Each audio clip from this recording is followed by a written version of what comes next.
Шымкент қаласының тұрғыны 30 жасында сүндетке отырғызылды. Ештен кеш жақсы деген сөзді ұстанған азамат қуанышты сәтін дүркіретіп тойлаған. Тілшіміз той басынан. Бүгін бізде өте қуанышты күн. Баламды кезінде 5 жасында елмен бірге сүннетке отырғызуға қорықтық. Атасы өзі атасының баласы, атасы рұқсат бермеді.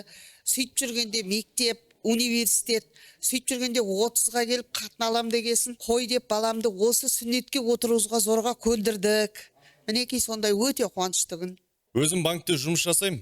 Өткен өмірімде упускать етіп қойған нәрселерді толықтырайын деп сүндетке отырдым. Одан бөлек мектепте математиканы қатырмап едім, соны да қайтадан оқысам ба деп отырмын. Оған Қалан KZ математикалық тренажерін таңдап қойдым.